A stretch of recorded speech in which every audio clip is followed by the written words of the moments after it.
Throughout the 20th and 21st centuries, the United States of America became very well known as the Great Melting Pot. Immigrants from all over the world came to this country with the dream that one day they could become Americans, no matter what their origins were.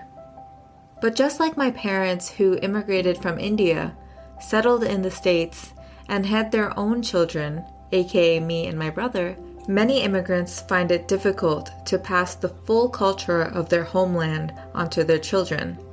And this could be due to multiple reasons. But because of this, many children of immigrants find themselves between cultures, sometimes confused and unsure of how to act, how to speak, and more. What parts of their culture do they adopt? What parts do they let go of? Today, I interview Akinyi Adoyo. She says that with the advent of globalization and immigrants settling in the United States, there isn't a comprehensive approach to cultural preservation for the next generation, who are referred to as third culture kids. Born and raised in Kenya, Akinyi Adoyo is a mother, sister, and daughter who believes deeply in the African philosophy of Ubuntu. She co-founded and directs Friends of Africa, a nonprofit organization that focuses on culture, passion, and connection. Friends of Africa is a flagship program of Afro Kid Venture that mainly focuses on our third culture kids residing in Houston, Texas. During the day, she is head of marketing at Medical Bridges, a nonprofit organization that collects medical equipment and supplies from the U.S. and redistributes them to healthcare workers across nations. She passionately believes that we can rewrite our stories, heal, and thrive through deliberate and structured collaborative efforts. To learn more about Akinyi, check out her full bio in the show notes linked in the description of this episode. My name is Hetal Baman, and this is the Global Health Pursuit.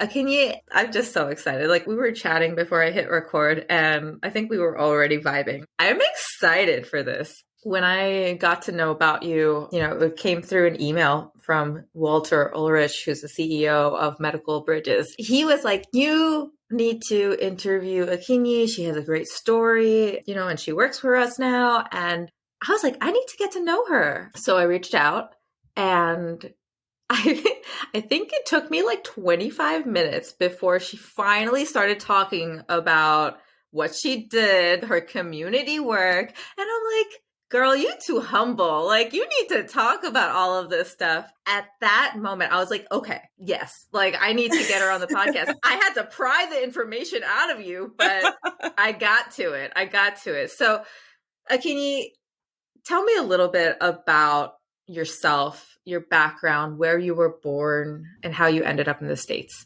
All right. Thank you so much, Hetal. This is, you are too kind, and Walter is kind as well. So again, my name is Akinyi Adoyo. I was born in Nairobi, Kenya. I was born to a teacher, an entrepreneur, an amazing mother, and an amazing father who is, I consider, a philosopher and also a medical scientist. So we grew up in, lacking nothing, essentially. I'm the firstborn to 4 children. So I'm first of 4. And so I was like the second mom to my siblings. So born and raised in Nairobi, went to school in Nairobi, primary school, secondary school. I went to boarding like many Kenyans. And then right after high school, I went to college for just 1 semester. And in her infinite wisdom, my mom thought it would be a good idea to send me all the way to Arkansas. I'm just like, you're going from Kenya to Arkansas. Let me just ask you first, what was that culture shock like? Okay, so, you have this idea of what America looks like. And, I went to Magnolia, Arkansas, which is a small town, a university town. And, we had 1 Walmart, 1 McDonald's. So it was a really, really... And you're like, this is what America is? What? Where are the buildings? I know. It was a shock, but I think in the beginning, I was more homesick than anything. So Yeah. I was a little bit too much in my feelings to even notice what was happening around me. I And I feel that. think, yeah, I think that's pushed me forward to, just, one day at a time, one step at a time. So actually, I had a choice of going to India to do law or come to the States to, I don't think I had specified what course I was going to take. But the paperwork for Southern Arkansas University came in first. So I was able to go through the process and ended up in Arkansas, Magnolia, Arkansas. So, how did you learn about the schooling in India? That's a very good question. I think my mom got it through a friend. I was doing CPA at the time at Strathmore College in Nairobi. So I was taking accounting, and one of my classes was business law. And I fell in love with law. And so I was thinking, okay, maybe I can do law and then come back and practice in Kenya. So that's how it happened. That is so interesting. Okay, so you studied in Arkansas. Mm-hmm. What was the plan after that? Okay, so my plan going to Arkansas was like, I will go through school, get my degree. As soon as I receive my degree, I will head to the airport. You already packed your bags. Exactly. So I had no idea I was going to stay here this long, 20 something years later. But yeah, so that was the plan. The plan was to study and then go back home. And, I didn't really have a solid plan after going back home. But you didn't go back home. I did not go back home. So I stayed in Arkansas for one semester. And then I had a cousin in Houston who encouraged me to move to Houston because I think there were more opportunities in Houston. And so I moved to Houston, ended up going to University of Houston. And that's when, life happened. I had my son, got married, and then got divorced. And then life happened, continued. And now I'm here. That's too funny. You have a child in the US and you grew up in Kenya. How did that change your perspective? How was it different having a child here, and what did you expect? Well, I don't think I had any expectations, but it was different in terms of I didn't realize how African I was until I became a mother. Oh, wow. A lot of people, I think, feel that. You don't realize how much the culture impacts you until something big happens in your life. Exactly. It could be something as small as food, what you want to feed your child, and it's either not available or not easily available, or, because of the hustle and bustle of your life, you're not able to prepare it as you want to.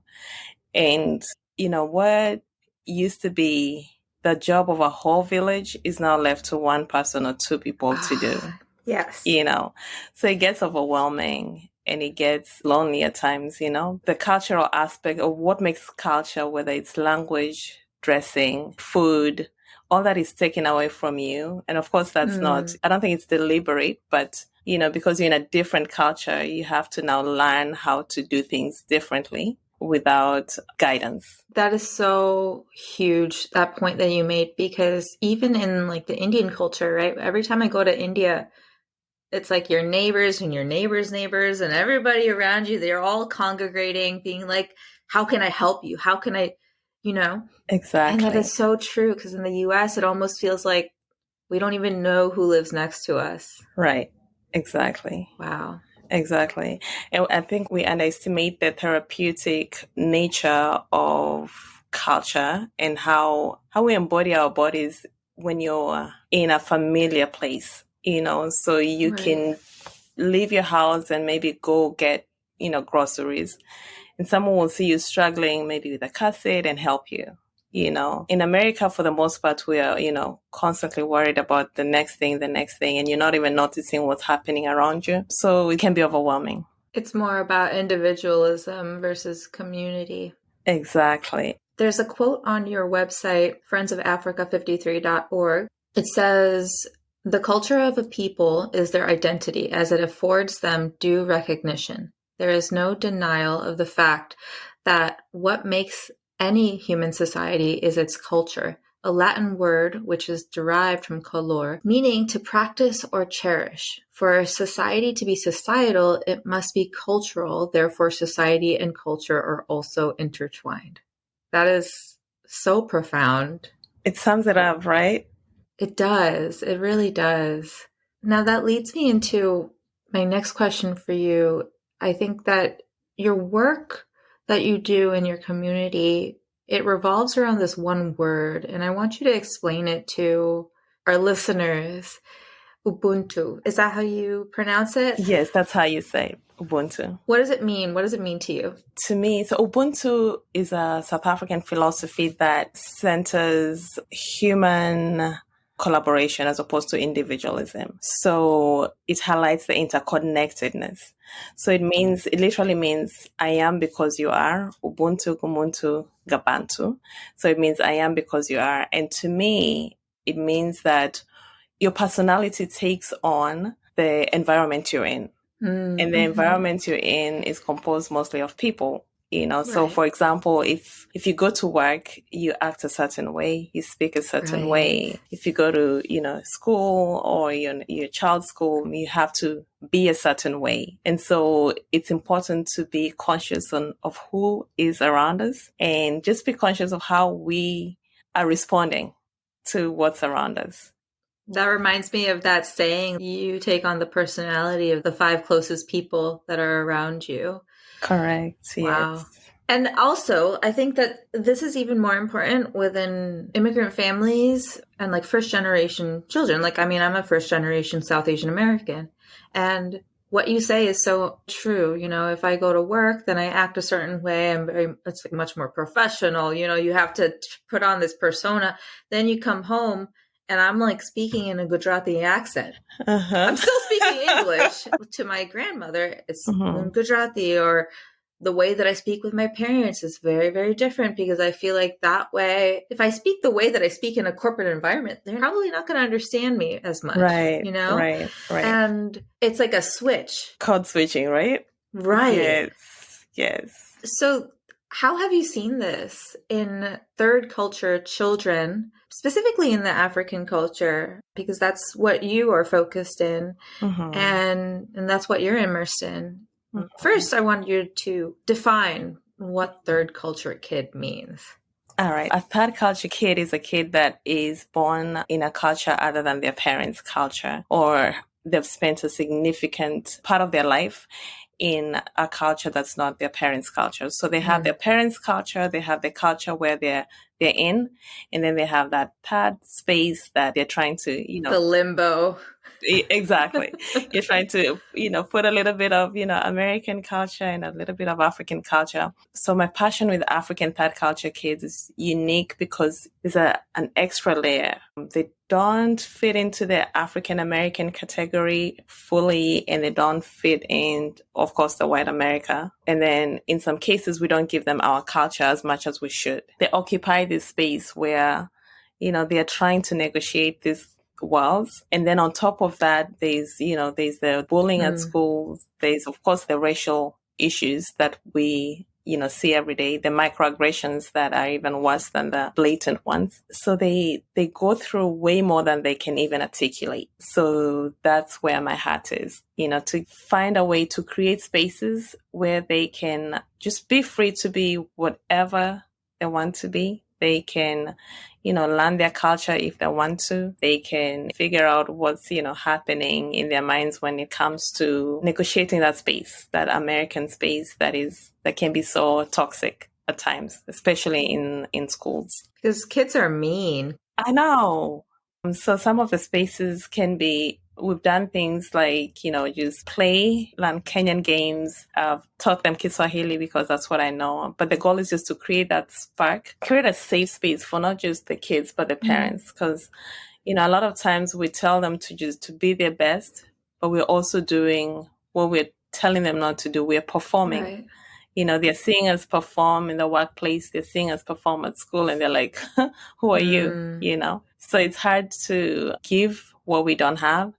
So in providing these spaces, they're able to see us in a different light relaxed. I mean, when you feel safe, you can create better and you can be a little more introspective. In terms of the direct experiences that you've had with your son, can you elaborate on any like specific times that you felt like this is so needed? When it's Black History Month, you have kids just being taught they're exceptional. We go to the extreme, exceptionalism of Blackness, and they're highlighting, oh, this person came from this background and now they are a scientist, a doctor, a lawyer. But we fail to see the beauty in the ordinariness of being African. I think that takes away a lot because, you're indirectly telling the children that unless you have these things behind your name or unless you're doing well in these ways, then you're not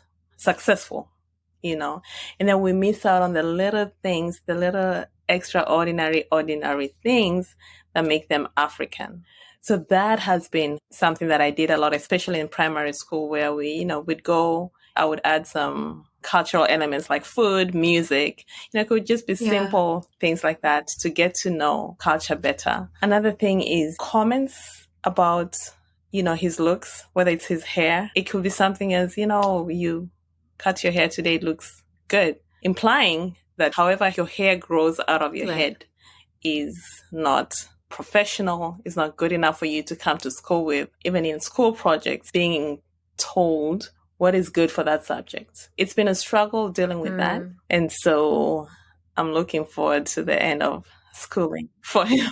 Oh my gosh. Wow. That point that you made around when schools and corporations talk about Black History Month and they talk about all the exceptional people that come out of it, I didn't realize even that can be detrimental to a society because then it makes you almost feel like, oh, I need to be a doctor, I need to be a lawyer, I need to be a scientist, right? In order to to be recognized. And yeah, thank you for sharing that because I didn't realize that. Yeah, it makes you feel inadequate, right? And then when that manifests into different, what we call behavioral issues, then we send the child to seek psychological help as opposed to looking at the toxic environment. Right. It's like the problem is within instead of the actual environment. Exactly. Wow. Exactly. And then we have all these ICD-10 codes that we assign this child and call them, bipolar. Not to say that that's not a real thing, but a medical doctor. Yeah, exactly. But we individualize psychology so much without even considering all these microaggressions that, that makes this child feel inadequate. And, that shows up in various ways in how we interact with one another, how we interact with them, and how they interact with their peers. Wow. Like, what are some examples of seeing changes within these kids over time since they've started within your programs? Because I think that could be so rewarding for you. The example that I can think about mostly is in the beginning when I first started with the kids, I had a couple of kids that were shy about using their African names. Ah, yes. And at one point I called I call them my children. One of my children, I called them by their African name and they cried. Oh, wow. And that broke my heart, And then at another point, another child who was able to speak Kiswahili would not speak it. But then years later, these same kids are embracing their names. They're embracing their culture, the language, and they want to learn more. And the ones that knew how to speak it want to retain it. And that's very encouraging. And it takes a village. It's not just me, it's the parents, it's people who agree to, offer their spaces for us to just be us and just figure it out and just ask questions without seeking answers or without creating such a structured environment for them to learn. They can just, we can let the chips fall where they may. And let them decide what they want to do with this information. Exactly. That is so empowering for these kids. Ah, I love it. I just love it. Wow. Yeah.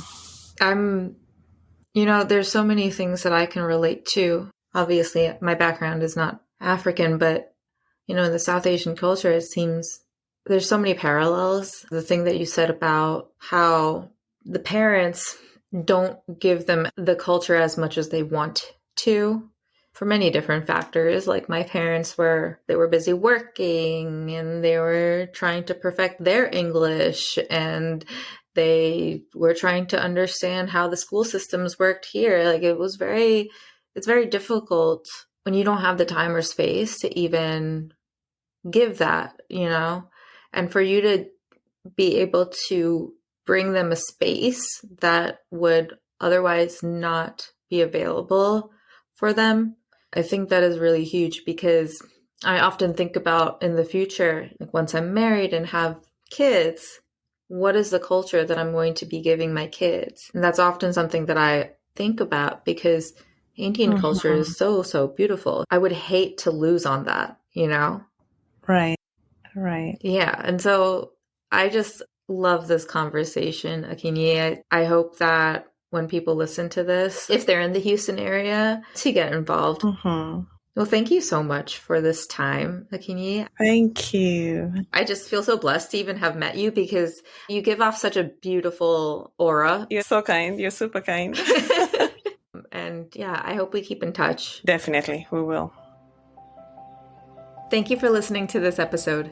If you'd like to learn more about today's topic and guest, head over to the show notes linked in the description of this episode. There, you can get access to resources, links, and ways you can get involved in the pursuit for global health. And if you loved this episode, don't forget to write me a review on Apple Podcasts and rate the podcast on Spotify. It helps me get in front of more people just like you and continues to elevate the causes we are so passionate about. I'll see you in the next one.